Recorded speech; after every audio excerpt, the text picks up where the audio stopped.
Hello, entrepreneurs. My name is Cleola Kunene, and I am live this evening. I'm in the hot seat, in fact. I'm here to answer some questions around the capital matching that we've been hosting the past few years. And with me, I have the esteemed CEO, Ntlalo from a Boardroom TV, who's going to be asking me all the hot seat questions. So I'm going to hand over to you, and this is your show because I'm in the hot seat this evening. Yes, thank you so much, Cleola, and welcome to all the viewers out there and the SMEs and the entrepreneurs. Maybe just an overview, Cleola, of the vision behind the Rise SME Capital Matching. Yeah.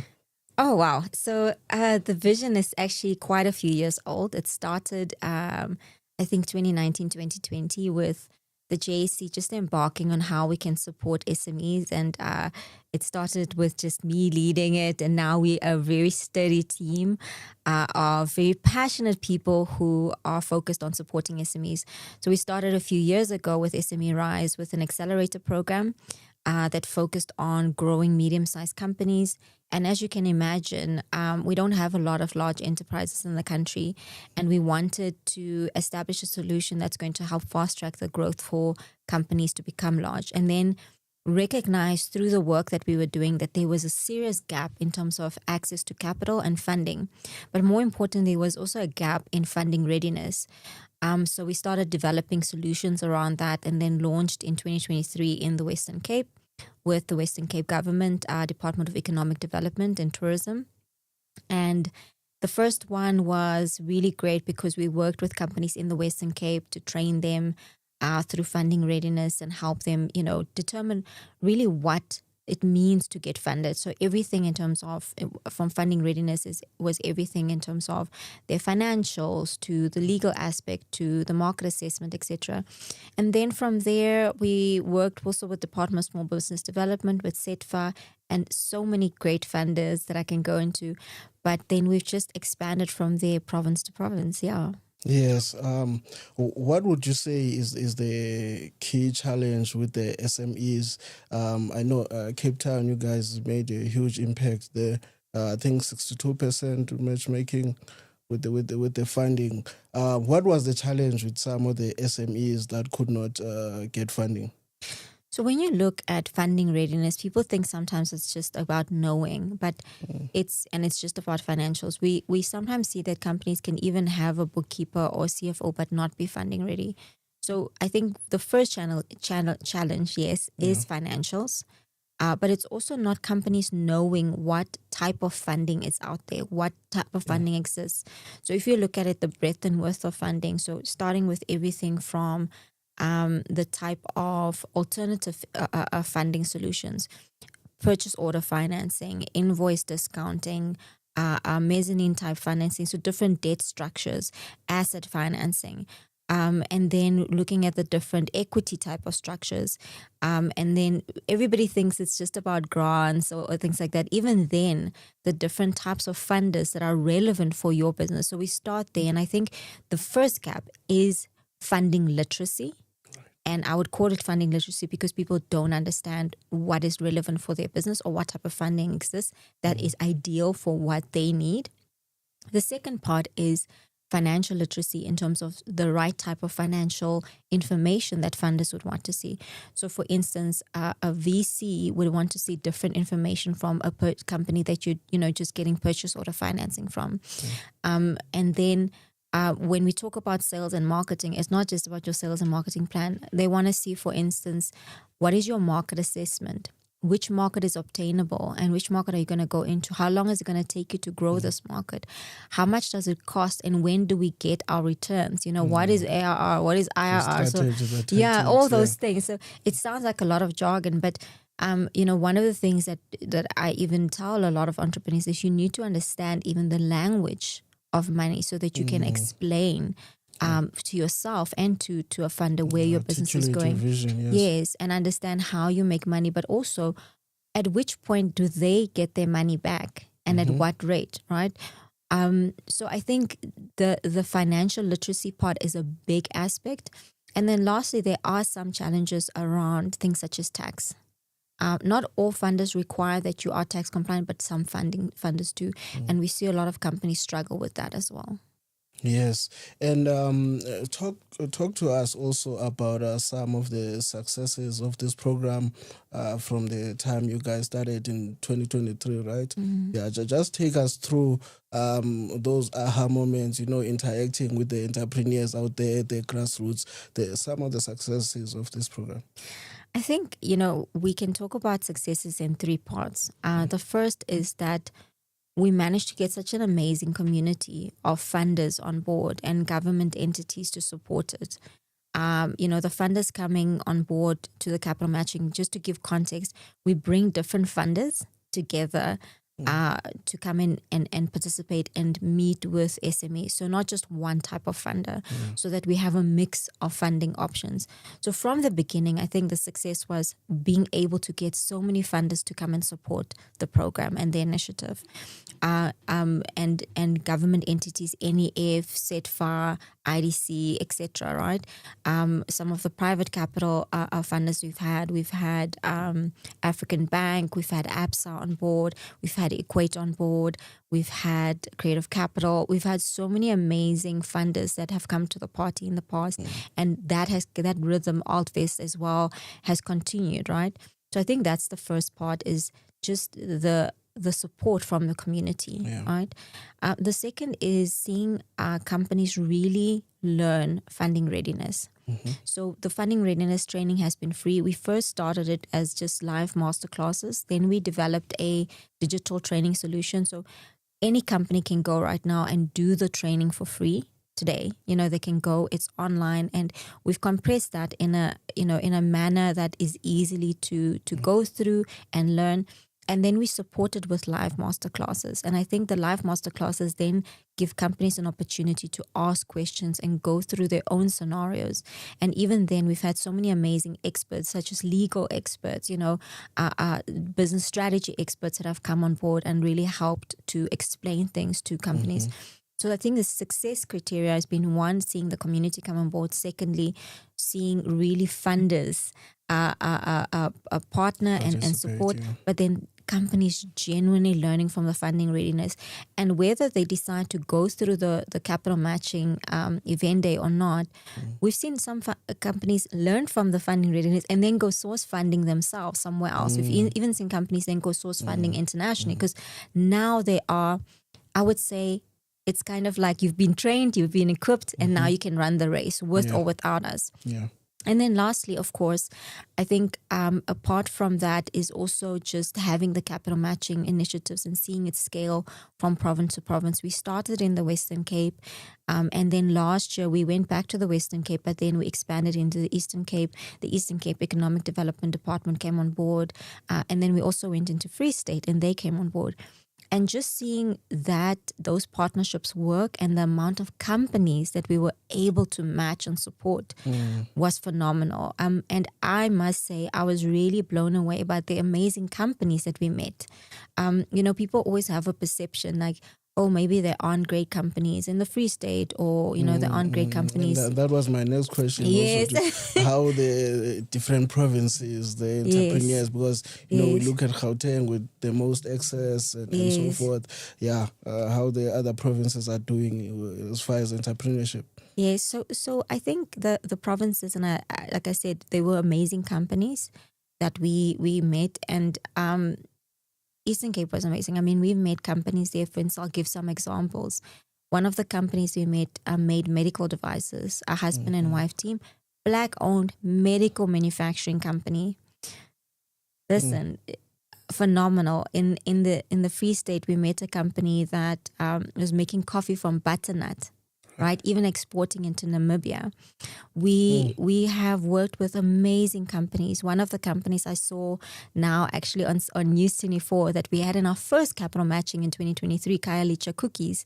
They were in our first capital matching in 2023. Now I'm seeing them on the news and they've grown exceptionally. I'm just blown away by what's happening and by the success of the company. So this year, yes, we're in Gauteng and we're going to be in Limpopo, and we're back doing a roadshow in the Western Cape, but we've adjusted some of it a little bit. But there are amazing companies, and once you really are out there working with the companies, supporting them, and we're not just talking about big companies. We're talking about small companies, but also companies that do everyday things. We've had companies with restaurants, companies that are audiovisual companies that do, the equipment for events and things like that. We've had companies that do clothing or skincare brands. The diversity is just amazing as well. Also, for entrepreneurs, just take note also to interact with the JSE website and go through some of the trainings there. It's free to do that.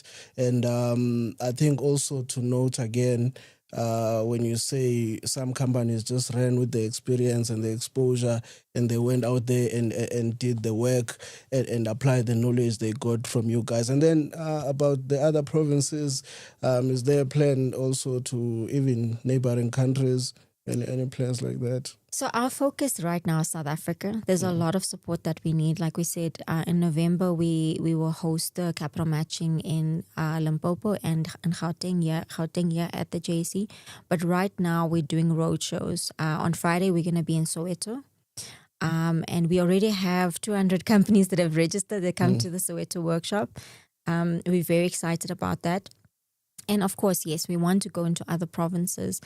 But I think what's been really nice when we do this, and I'll go back to what we, for instance, did in the Eastern Cape. I mean, we had funders that weren't there and had deal makers go there with us, right?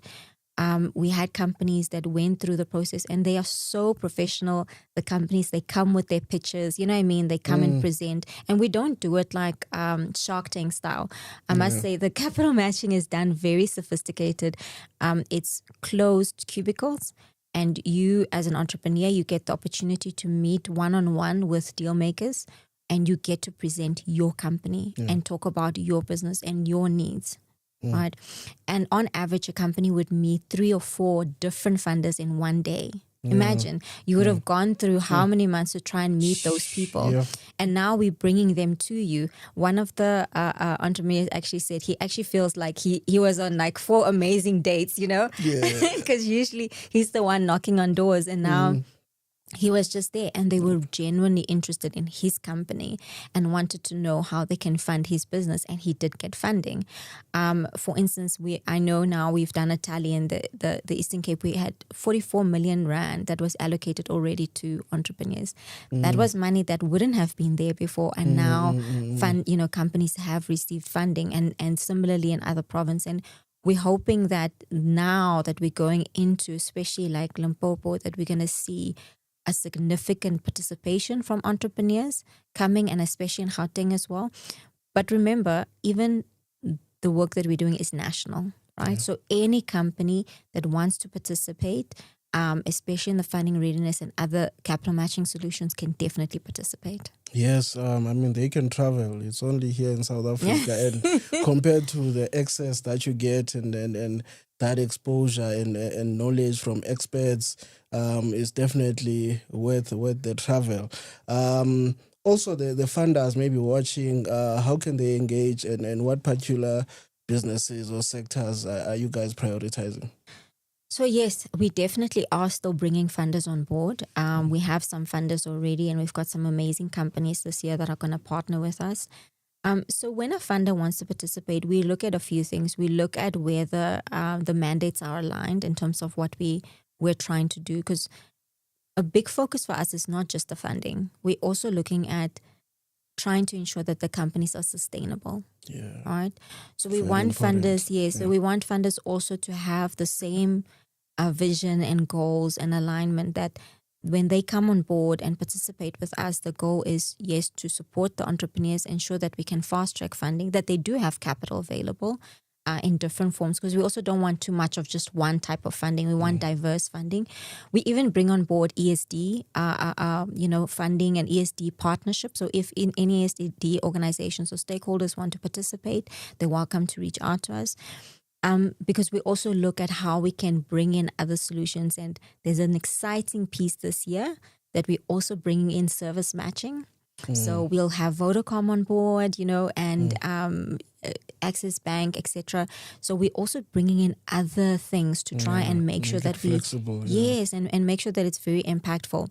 But one thing I must say about the funders and what I've seen in the past is that the funders that are really sustainable and doing and getting great funding from this are the funders that are very fast and they make a concerted effort. I'll say, for instance, we've seen this even for instance, business partners, Oldface, African Bank that we've had in the past. Of them, yeah. Yes. They were very fast, and even like the next day after the capital matching, they'll be going to company sites and visiting their premises and speaking to the guys. So I think it benefits both. It's not just that it benefits the entrepreneurs, it also benefits the funders, because then they get to meet businesses that they wouldn't have otherwise have had the opportunity to meet and engage with and really have the opportunity to fund those businesses.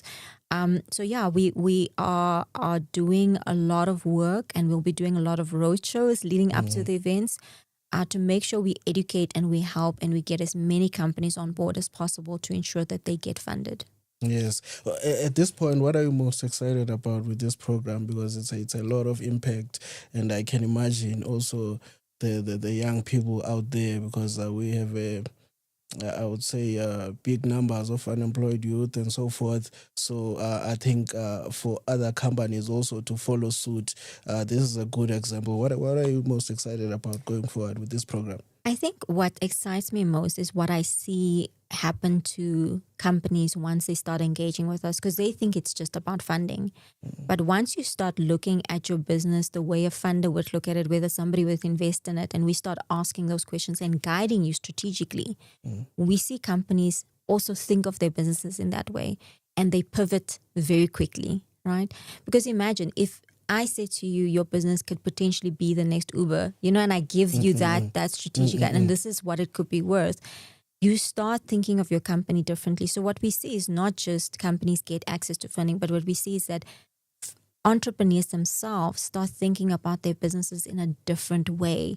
And also they start thinking of the financial model and how their businesses make money, how their businesses scale, which markets they go into. Because once you start speaking about the numbers, it's not just the financials on a spreadsheet.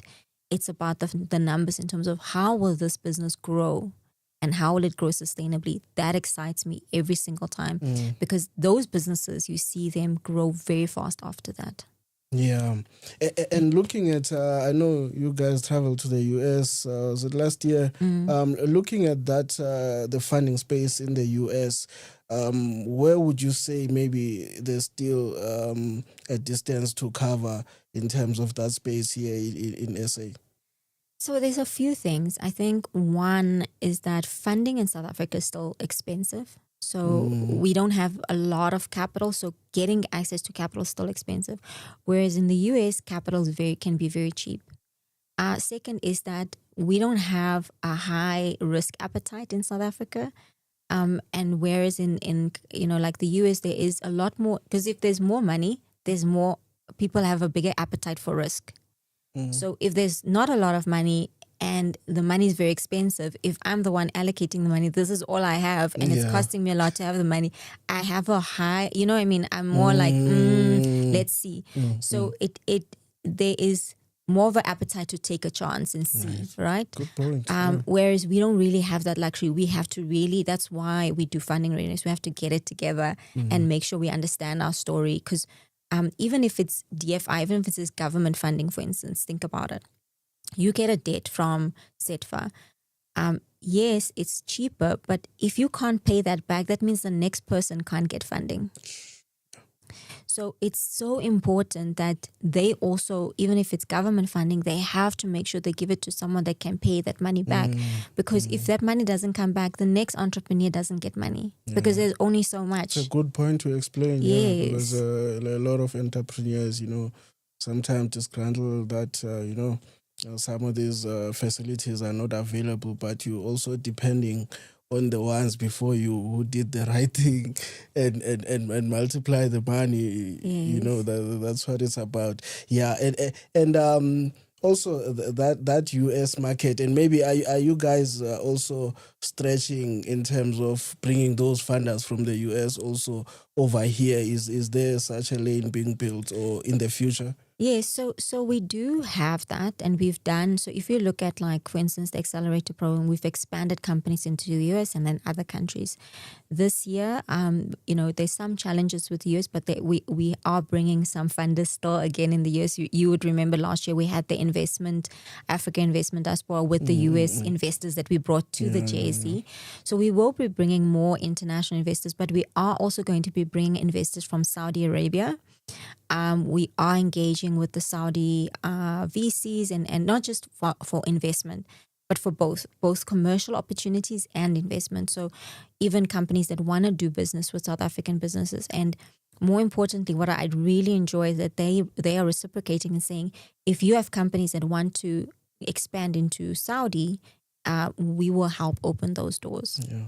So we are looking at that. But, I think the US, we kind of maybe take a step back from the US right now because we're not 100% sure about all the opportunities that, based on some of the changes that are happening. But we have gone into other markets. We also have a collaboration with UK SA Tech Hub. So we're also looking at the UK.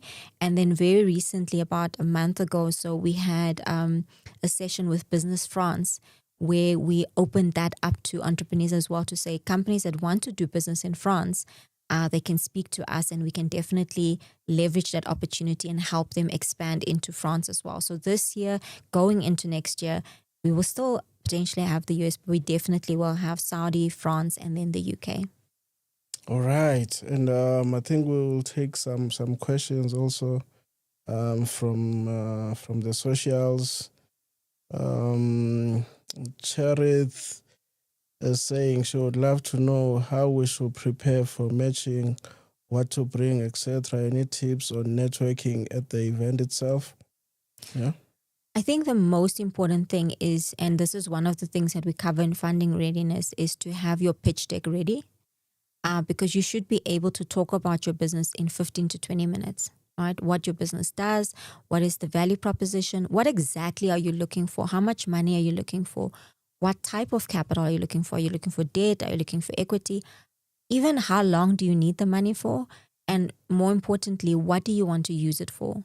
Right? So I think having those questions ready, having your pitch deck ready is the most important thing. And tips on networking, I think what we do is we match the companies to the funders, but also do your homework about who's going to be there. We'll share that information, but make sure if you want to engage with a specific financier, you want to engage with one of the government entities or some of the other stakeholders that are going to be there on the day, make sure you know, again, what is your ask and what is your offer? What exactly do you need from them? Because that always makes sure that you don't, waste the opportunity. If you have the opportunity, make sure you're very clear about what you want out of that opportunity. Yes, awesome. And Brian would like to know some of the details about the event Friday in Soweto, where it's taking place. So the event will be at the Boundless campus in Soweto. If you go onto the Boundless social media site or to their website, or it's also on the JSE social media, you can just follow the link and register. And we will be there. We have on the day, we have a few companies coming through, not just ourselves as the JSE. We will have Altvest is going to be there, Equate will be there, Vodacom will be there, Access Bank will be there, Mercantile Bank will be there. No, not Mercantile, sorry. Merchant Capital will be there, Merchant Capital will be there. And yeah, will also have some of the JSE team members and some of the other companies that are also going to stop by and see how it's going on the day, are also going to be there. So there's a lot of engagement and a lot of buzz that's going to be happening. I think we're also going to have some of the media engagement partners that are going to be there on the day as well. Yes, and how do we select SMEs for pitching opportunities? So first thing is companies have to register. So they have to go to the capital matching website and register. Secondly, they have to go through the funding readiness training so that we can ensure that they understand what's required. Then we engage with them directly. Based on the type of funding they're looking for, we assess whether they have, that they have everything in place, or we help them get certain documents in place. We do want companies to be as ready as possible. Because otherwise, it's just a nice conversation that you have on the day and you're not really going to get funding. So try and make sure that companies actually get funding. We say, okay, if you want, say, for instance, purchase order financing, you actually need to have a purchase order or a letter of intent, right? So it doesn't help to say, I want purchase order financing, I want to come through on the day, but you don't have anything. So those are some of the questions that we will ask to make sure that we can actually get you ready and then make sure we match you with the right funders. And that's the crux of it, because you're matching with people based on what you need and what you have in place. Yeah. And maybe also just one piece of advice for those SMEs that are struggling, just maybe a methodology that they can follow to get things going and in the right direction. Yeah. You would know that the most important thing is first to understand your business, right? Which industry you're in, how you're competing, and what is your proposition. How are you different? What is your value proposition? Very important. Very important, because before you can even get money, you need to have clients. So I think the most important thing is to understand your value proposition, your business model, how you are making money, and how you're getting clients. It's much easier to get capital if you have clients, right? And it's so important for any business that wants to scale and wants support to demonstrate that that's what they're doing. One of the things that I also tell businesses is when they even have conversations with people that are supporting them from a development perspective or from a funding perspective, it's always important to understand their competitive advantage, right? Why you? Why me? Yeah. Why my business? And also what they've learned. What have they learned? What have they changed? What have they adapted? Because there's so much that you learn in the journey. So I think the most important thing is understand your business better than anyone else. And because when somebody starts asking you questions about your business, even in terms of how much revenue you're making, it's very difficult to give somebody credibility if they they don't know. They're not sure. Yes. so answer those questions before anyone else asks you those questions. You need to know Do them. those dummy pitches, man, at home. Yes. and yes, and know why not just in terms of if you've got a software business, we're faster. Yes, you could be faster, but why would somebody choose your business versus the next business? Even if it means that you are reliable, you're consistent, and your clients keep coming back, that for me is a better proof point than the most innovative idea. Yeah. And again, from the socials, Booty Komani, he says, I have developed a golf swing training aid here in SA, but I have already secured a non-provisional patent in USA, which is my biggest market for my golf device, and an MVP available. So I guess he seems to need some kind of advice, but it doesn't say. Yeah, pretty interesting. Yeah, so an MVP so basically has a prototype, right? So it's very difficult sometimes to get technical funding. But they are technical assistance funding and technical assistance, especially if you've got a trademark on IP, because sometimes the cost is on the trademark itself, right? Or registering the IP specifically, especially in another country. I would say in those specific instances, chat to CSIR, for instance. They've got solutions like that, how to commercialize IP. And there are other options as well. Yeah. And Mohadi Faith says, it's a pleasure to be a part of this session. I have a quick question. Are there profitability metrics that qualify or disqualify one from the funding process? Yeah? So not all funders look for profitability. Some funders look at just your revenue. So some funders would look at profitability, some funders won't. Remember, we have different types of funders. Some funders minimum, such as merchant capital, would look for, or retail capital would start at under 100,000 that they can provide. But then other funders, for instance, would want that you are profitable. So if you are saying going for private equity, very clear, you need to be a profit-making business. That's, so you need to be at, for instance, 20 million in revenue, profit-making, etc. But if you 20 million and above, but if you are looking for different types of funding, not every funder is looking for that. So I would say you need to have an operating history and a revenue history. Yeah, there you go. And looking at those markets like your Saudi, what are they looking for in those markets, would you say? And looking at SMEs over here, is there big possibilities for SMEs that part of the world? Yes, because those markets are growing very rapidly. So they're obviously looking at different types of businesses. So the opportunities vary, everything from commodities to food to not just technology and things like that. We had some orders from that part of the world. Yes, they're looking for everything. I'll tell you a very funny story. I was hosting with my colleagues a delegate from Hong Kong, and the biggest ask was for chicken feet. They were like, it's a big delicacy over there. So sometimes you think that you may have something that's not relevant for that market, but it really is. So I definitely think the options vary. It's not just one specific industry that I would say they're interested in. Yes. And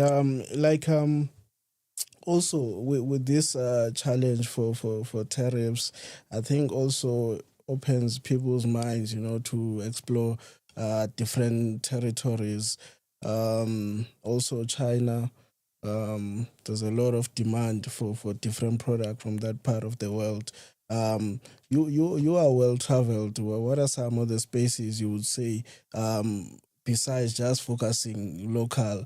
Because I know a lot of SMEs who didn't even go searching for funding here locally. They just went abroad and they made a success of it. Yeah, so it's quite interesting because in our accelerator program under SME Rise, that's mainly what we also focus on. We focus on how do we help companies expand into other markets. I would say the first thing is, for any entrepreneur that wants to expand, my recommendation is grow in the local market first. If you can't grow in the local market, sometimes it can be very difficult to grow in another market, because remember, growing in another market is costly and it takes time. So it's not necessarily saying that it's not a good thing to do, but it's not necessarily the right thing for everyone. And it needs to be at the right stage of your business. So even if you're looking at expansion capital and you're saying, okay, I want to expand into another market and I want expansion capital, be very sure that you have done the homework to know that it's the right market for your business, how much it's going to cost you to grow in that market. On average, unless it's B2B, so for instance, you already have a client that you can sell your product to or service to. If you're B2C, for instance, it can take up to 3 years to get a footing in a new market. And you need to be able to carry that for 3 years. So it's not necessarily that it's easy or cheap.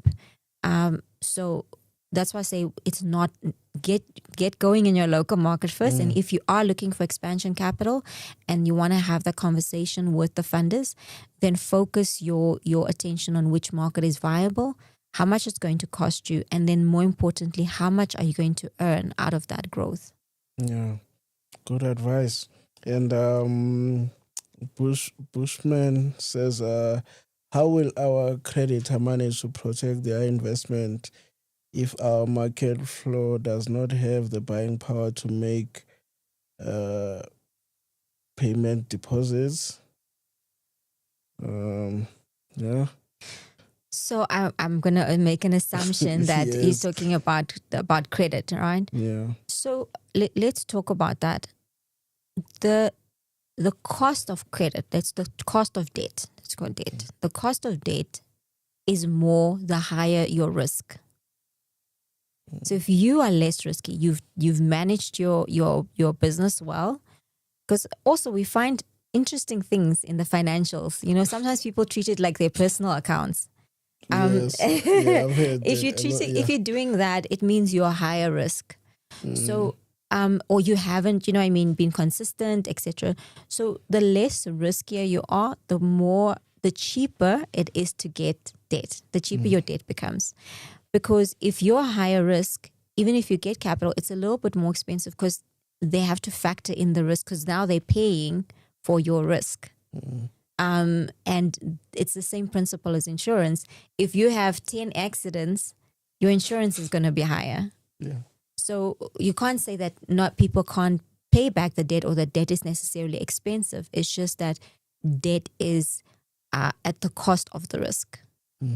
So that's why, again, funding readiness is so important, because then we help you to get things in order so that we can reduce your risk. Yeah. Okay. Interesting question. Is the expansion capital only from Mukhadi? Is expansion capital only for market expansion or also human resource expansion?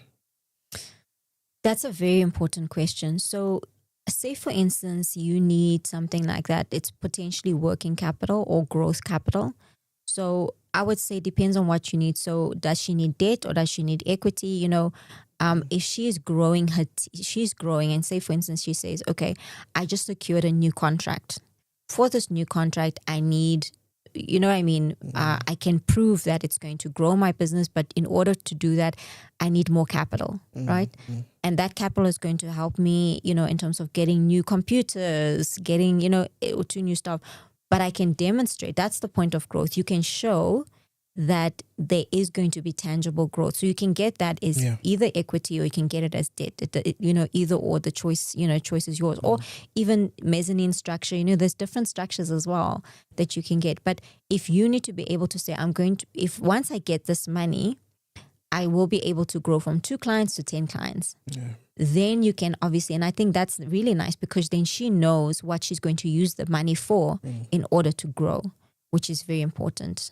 Yeah. And it's definitely about making a strong case for your business, and convince the funders that you can take care of this money and grow this money, and your business prospects are looking good. So you demonstrate that as an entrepreneur.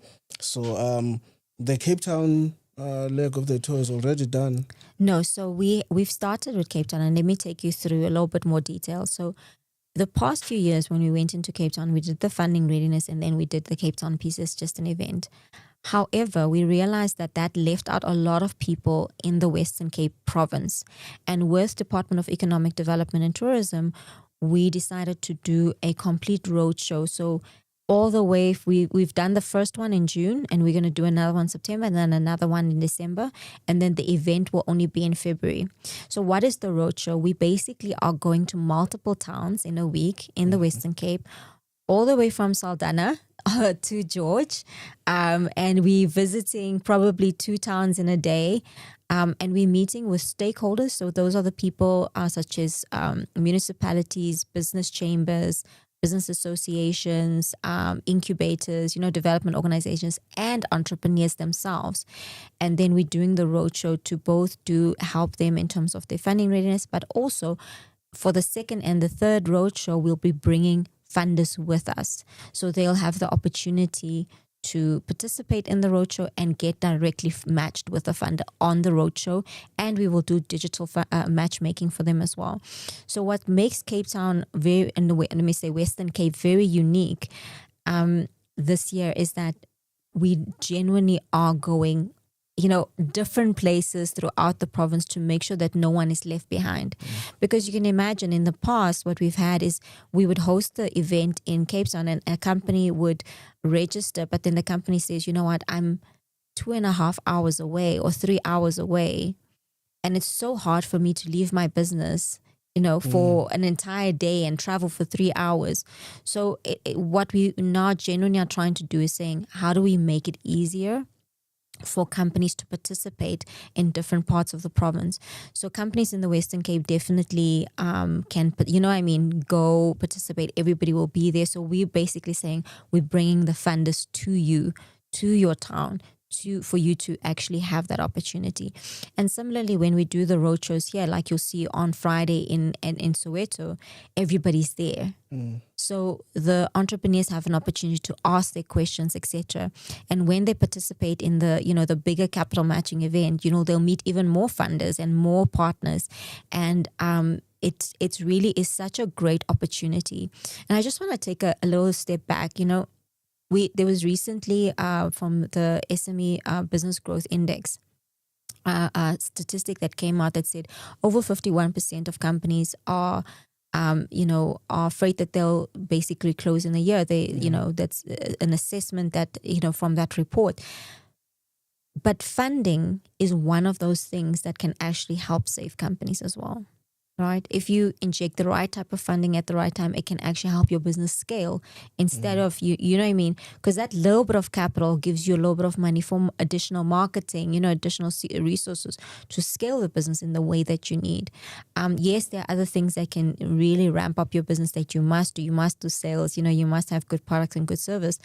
But capital is just one of those key triggers for growth. And not just growth in terms of the business, but what we also see from this as a big measurement for us is job creation. We see significant job creation every time a business has a capital injection. So 40% of the GDP is SMEs. Yes.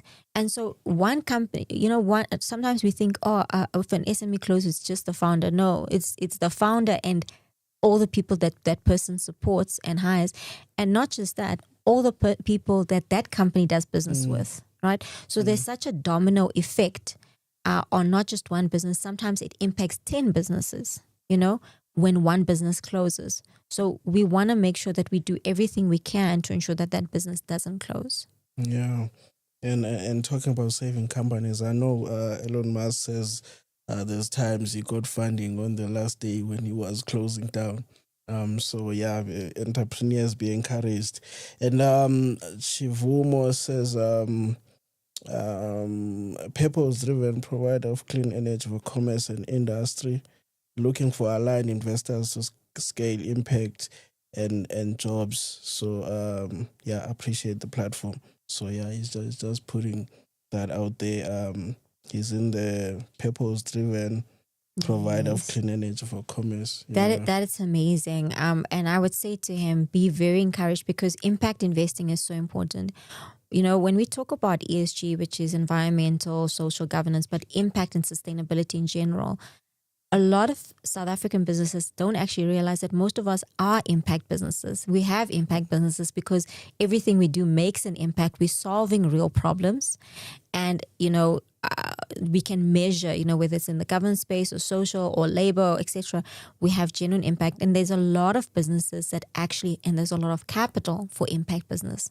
So especially if you've got a business in renewable or green, there's always a lot of capital and funders that want to fund that. Yeah. There's definitely a lot. Yes, I've seen that.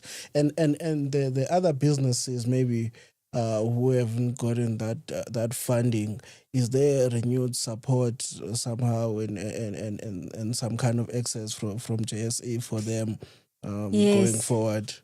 What's been interesting is that what we saw is that companies that perhaps registered last year but they weren't ready, they went through the training and they're like, hey, I'm not ready yet.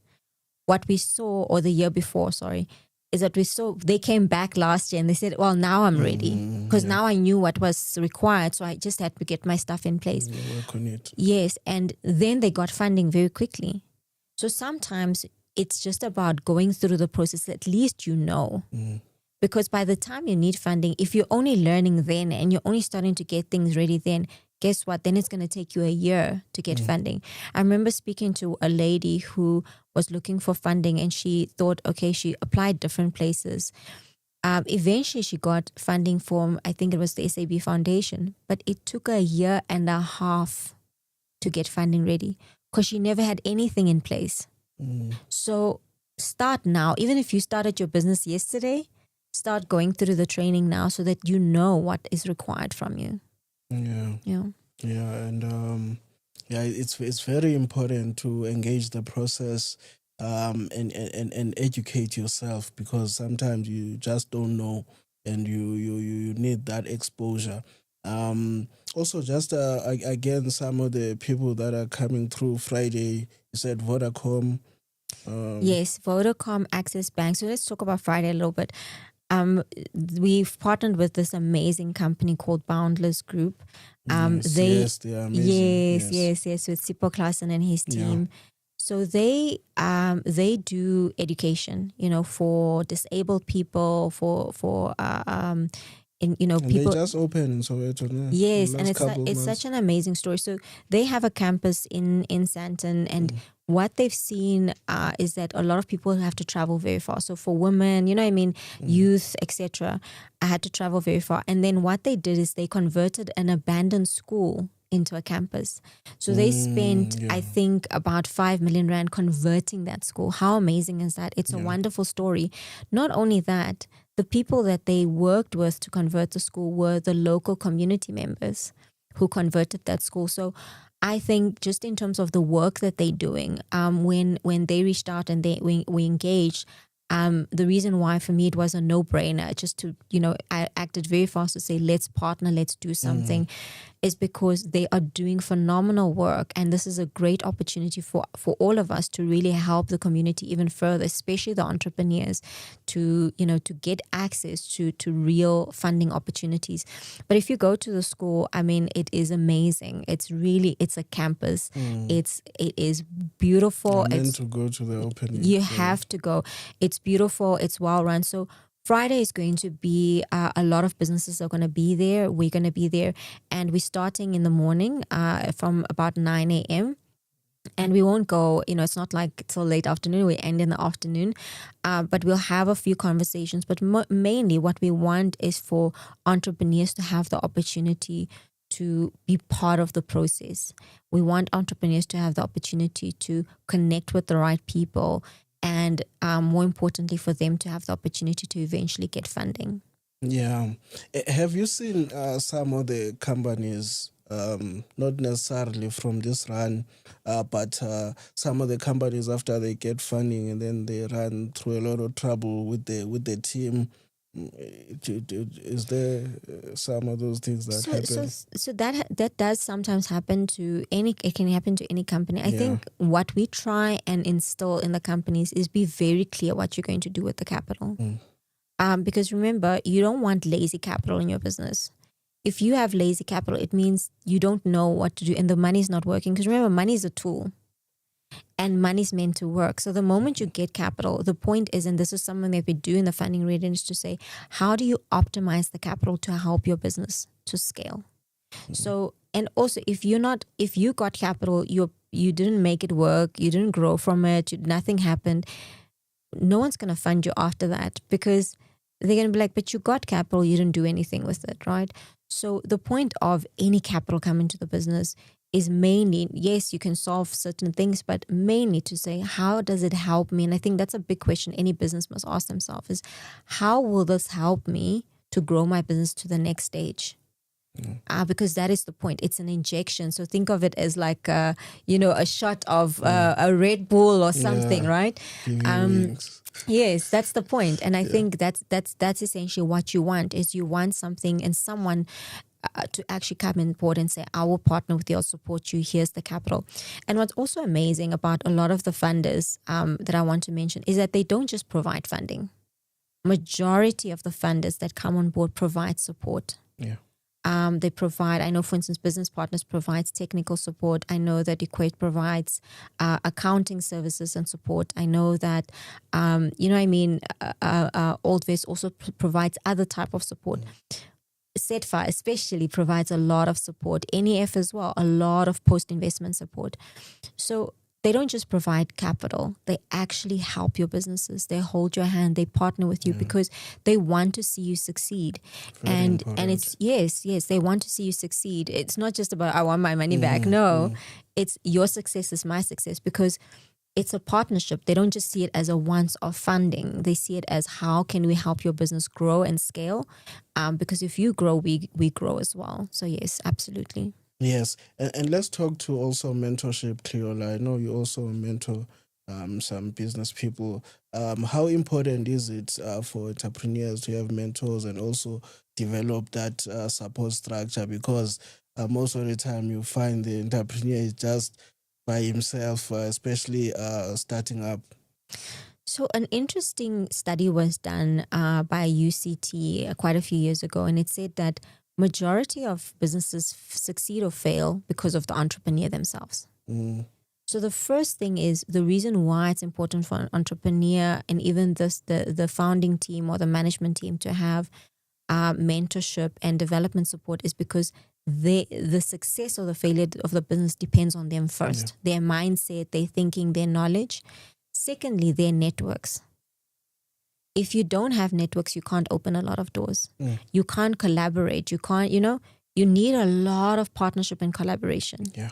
You can't do everything yourself. There is no such thing. You can't know everything yourself. Yeah, definitely emphasis on that. Yeah. Exactly. And also partnership and collaboration with other entrepreneurs, right? I may be good at this. You may be good at marketing. You need that. And that's what you get going out there. Just to meet funders, also your fellow entrepreneurs. Yeah. Yes, and I think the other part is that it's a lonely journey. It's very lonely. I'm an entrepreneur myself, and I can tell you it's very hard and it's very lonely. So if you don't, times you're the only one who believes, and people around think you're crazy. Yes. Yeah. And you don't know where you're gonna turn to. You don't know who's gonna support you. If you build a network and if you have mentorship and support, and I mean this is something we do very well in the SME Rise program, is we provide mentorship and support, is that you make the journey so much harder if you don't have it. And if you do have it, it fast tracks things so well, especially if you take it on. Sometimes people say, I'm too busy to meet with a mentor. That means you're too busy for your own growth. So mentorship development is so critical, and we're so blessed in South Africa that we have so many amazing programs and so much support, because those are the things that actually help propel our growth in interesting ways. You meet someone that's not just going to help mentor you. Sometimes they open doors for you. They open so much. So it is absolutely critical. And I would encourage any entrepreneur to have advisors, to have mentors, to participate in programs, and especially to network and have peers that are in similar industries or even competing industries, or, what I mean? Because you need to learn and you need to grow, and that's how you do it. Yeah, and that reminds me also partnerships, because sometimes, an entrepreneur, you have this business, you don't want to partner, you don't want to bring anybody in because you're trying to protect, but that 100% of something that is not worth anything is still not business sense. So sometimes entrepreneurs, especially in the creative space, you're scared to share your idea because people might run away with the idea and so forth. But those partnerships you speak of also is very important to push you to the next level. So it's always about, going back and looking at the strategy that you are using. You might have to adjust that. Yeah. Partnerships, or what has been your experience? Yeah. So we do know that a lot of entrepreneurs struggle to bring on especially equity investors and shareholders and other partners.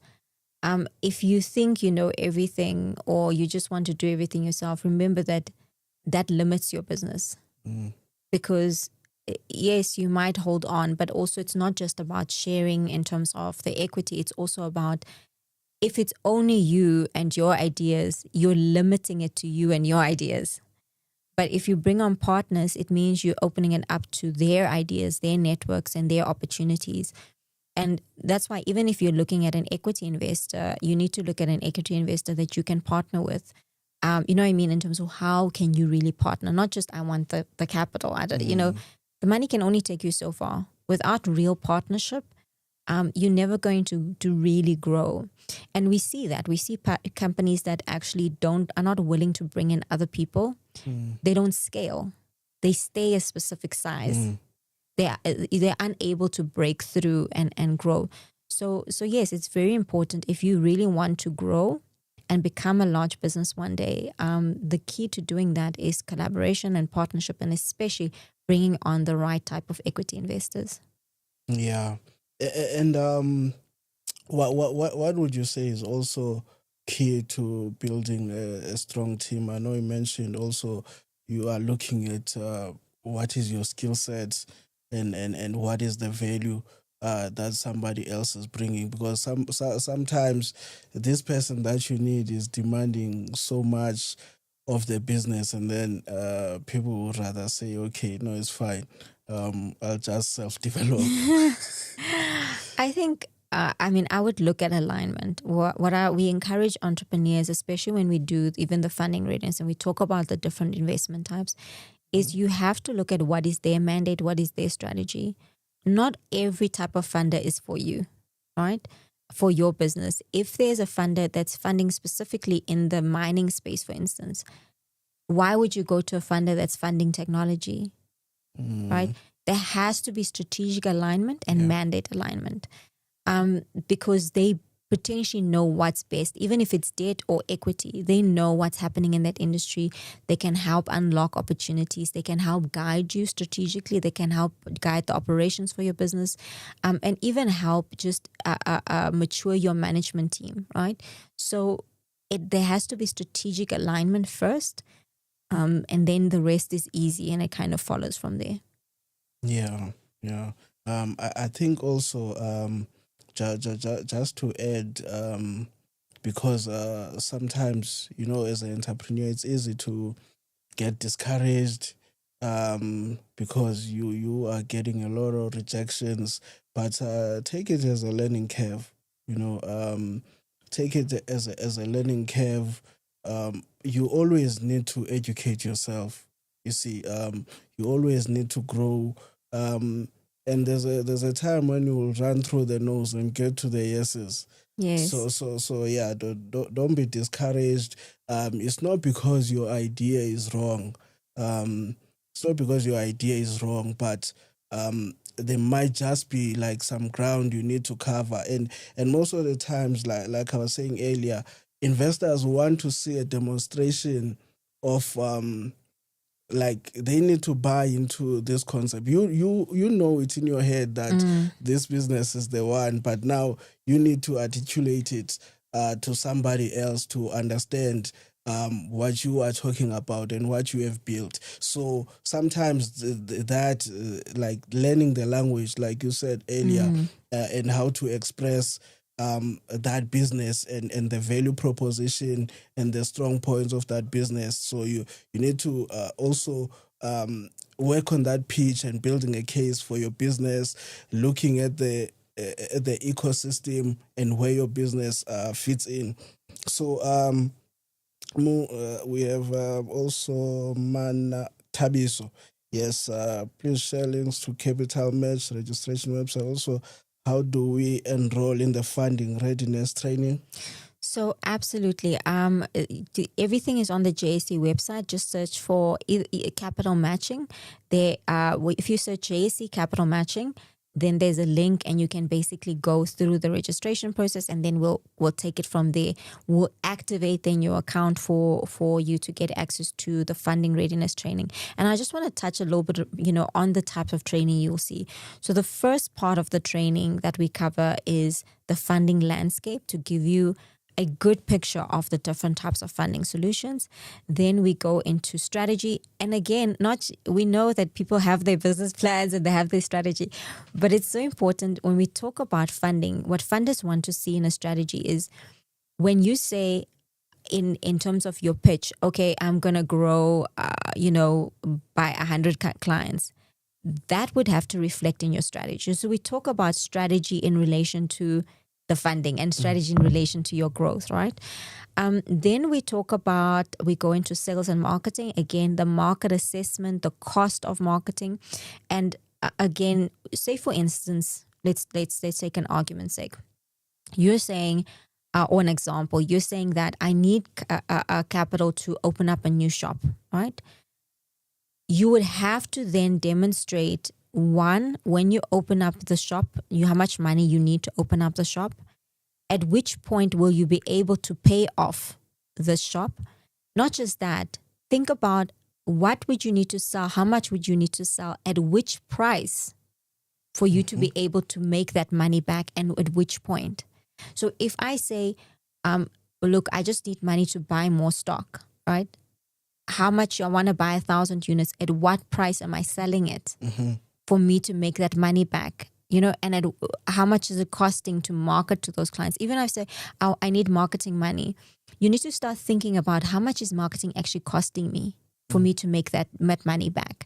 So when we talk about these things, it's also for, even though you don't have to present everything to a funder, it's also to help you start thinking about the details of your business. How much is it actually costing you? And at which point do you make your money back, whether you're in services, whether you're in products, whatever it is. So those types of things, even the terminology that you start thinking about, the types of ratios that are relevant to you. And then also we talk about the financials, and that's a very important part. What's so nice about the funding readiness training, even when we go into the financials or even the pitch deck, is that we give you the tools, we give you the spreadsheets, we give you, we give you the templates. So we're making it so easy for you. All you have to do is then just populate it. So it's there and it's free. So it's so easy. So we would encourage entrepreneurs to participate. The other thing that we cover, which I think is so important, is legal. So we realize and recognize that a lot of entrepreneurs, unfortunately, are not doing the right things in terms of their legals. Sometimes they have clients, they don't have contracts in place, right? A funder is going to ask, where's the contract? You need to have, but also it's important for you. And then just in terms of other things, even in your own business, what are some of the contracts that you need to have in place? I think that's very important. And then we talk about some of the legal requirements, even in terms of taking anything on, there's always liability. So it's important that you understand, what are you actually agreeing to? What are you liable for? There is no such thing. I don't care, even if it's grant money, even if it's ESD money, there is no such thing as free money. There's always accountability, and that's what we mean. You're always accountable. You can't take money and then go buy a Mercedes-Benz tomorrow. We see you, but none of that has gone into your business, right? So it's very important that you also understand that. And then, of course, the most important part is the pitch deck, that we help companies in terms of their pitches, and we help them understand how to do their pitch deck. We give them the pitch deck template. And then when we do after that, so you've done now the online classes, when we do the master classes, again, we go through all those topics live. And those are in the evening to make it easy for everybody to attend. So it's not disrupting your business in the daytime, right? So you can come and attend. We sometimes have the funders there. We have different experts there. And then you can ask your questions. You can go through everything. And we really try and make sure that we equip the businesses and get them as ready as possible. Because by the time, let's call it match day happens, you know what you're in for. You know what you don't know. You know your business, and you know that you've answered everything. Yes. Okay. Last two questions. What is the typical time from application to capital match, and what must be in the data room on day one? And then Keleto says, last question, did you mention that investors don't cover funding for product development on MVP on the part of an IP? I understand as a trademark or patent can be registered with CIPC. Let's tackle the first one first. There are some funders that do tackle that and do help with funding for that, but it depends on what it is. Remember, there's not that much funders that play in that space for ideation or, IP, but yes, there are some funders that do. So definitely there are funders. There's also funders that even help you with feasibility funding, to do your feasibility studies. So all of that type of funding does exist. And then there is, in terms of even trademark, whether you need certain things, especially depending on what the trademark is, you may get technical, they call it technical assistance for that. So that type of services do exist. But I think if you are definitely commercializing IP, it is important that you speak to organizations that specialize in that. Right? Not everyone specializes in that. Commercialization of IP is not an easy process. It can take years. Right. So I think it is important that you do it with the right people who've done that before and they know how to do that. In terms of the process for capital matching, register today. Because the sooner you register, the sooner, you know what I mean, you can get ready, you can go through the training, and then we can help you in terms of the process. As we said, the events are happening in November. So by then we would want you to be funding ready and, you know, be able to match you with funders. Yes. Thank you so much, Cleola. And guys, the registration link will be shared at the end of this session. Any last words you want to share? Well, I just want to say to the entrepreneurs, you know, it really is an opportunity for you and your business. So register, participate, and, you know, come and join us for the capital matching. Yes, thank you so much, guys. We'll see you at the sessions and we'll see you in Soweto Friday. Thank you. Yes.